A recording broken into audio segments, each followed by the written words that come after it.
নমস্কার বন্ধুরা, সুস্মিতার রান্নাঘর স্লাইস অফ লাইফে আরও একবার আপনাদের সকলকে স্বাগত জানাই। আজ তৈরি করব একদম সহজ, সুস্বাদু ও কম সময়ে বানানো যায় এমন একটা রেসিপি, চিকেন রাইস ওয়ান পট মিল। একই পাত্রে মুরগি, ভাত, মশলা সব কিছু একসাথে রান্না হবে আর স্বাদও হবে বিরিয়ানির মতনই। অফিস থেকে ফিরে ঝটপট কিছু বানাতে চাইছেন বা বাচ্চাদের টিফিনে মজাদার কিছু বানিয়ে দিতে চাইছেন, তাহলে আজকের রেসিপিটা একদম পারফেক্ট। দেরি না করে চলুন শুরু করে দিই অসাধারণ এই এক পট চিকেন রাইসের রেসিপিটা।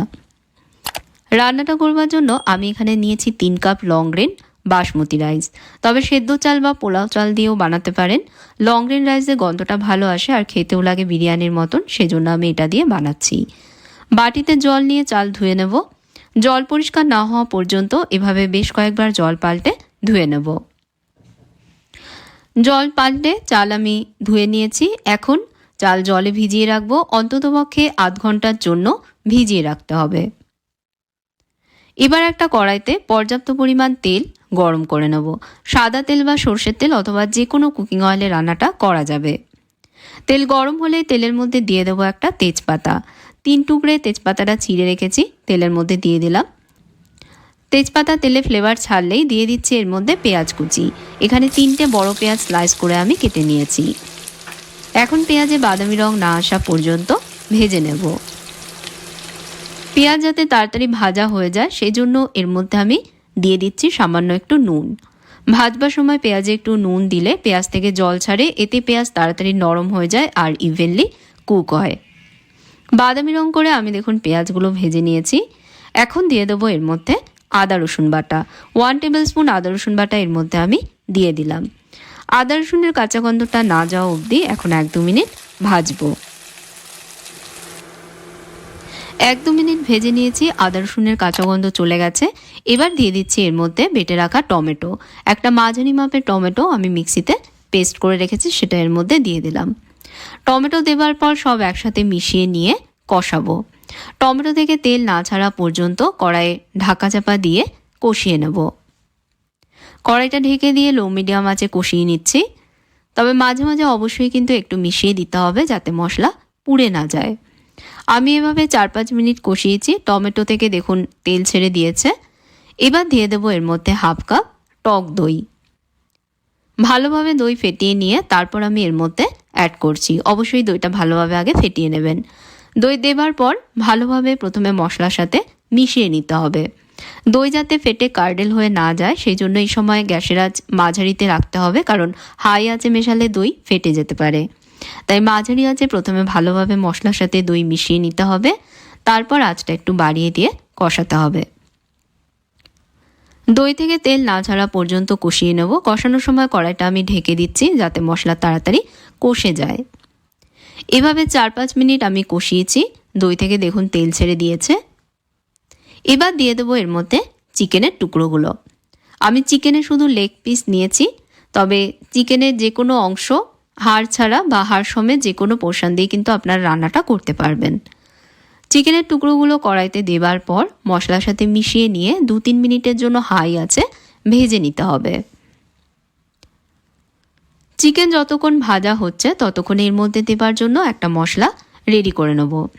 সেই জন্য আমি এখানে নিয়েছি 1 চামচ গোটা জিরে, 1 চামচ গোটা ধনে, 1 চামচ মৌরি, একটা বড় এলাচ, 4টে ছোট এলাচ, একটা দারচিনি, 5-6টা লং, জায়ফলের ছোট একটা টুকরো আর জয়িত্রী ফুলের একটা পাপড়ি। এর সাথেই অ্যাড করছি এর মধ্যে 2টো শুকনো লঙ্কা আর 1/2 টিস্পুন কালো গোলমরিচ। এবার শুকনো খোলায় সব গোটা মশলাগুলো একটু ভেজে নিচ্ছি।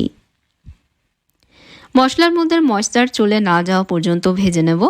এভাবে মশলা হালকা একটু ভেজে নিলে মশলার গন্ধটা আরও ভালোভাবে বেরিয়ে আসে আর সহজেই গুঁড়ো হয়ে যায়।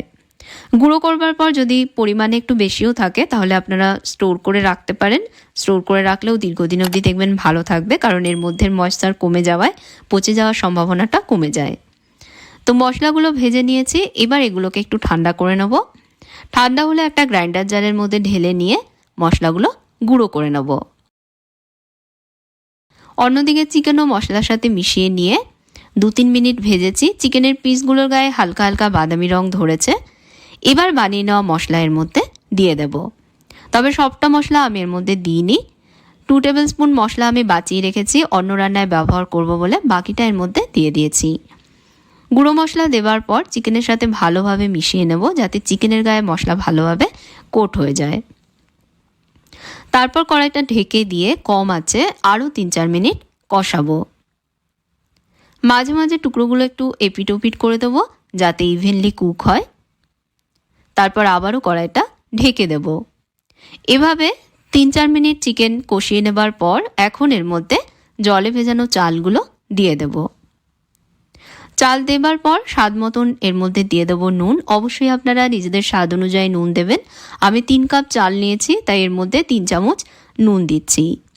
মাঝখান থেকে চিড়ে রাখা 4-5টা দিয়ে দিচ্ছি কাঁচা লঙ্কা। তবে যদি কম ঝাল পছন্দ হয় তাহলে লঙ্কাগুলো আপনারা গোটাও দিতে পারেন। এবার এর মধ্যে দিয়ে দেবো গরম জল। অবশ্যই গরম জলের ব্যবহার করবেন বন্ধুরা, তাহলে চালগুলো সহজে সেদ্ধ হবে আর একদম ঝরঝরে থাকবে, সাথে চিকেনটাও সফট আর জুসি হবে। যতটা চাল নেবেন ঠিক তার ডাবল পরিমাণ জল দিতে হবে, আর যে কাপে চাল মেপে নেবেন সেই কাপে মেপেই জল দেবেন।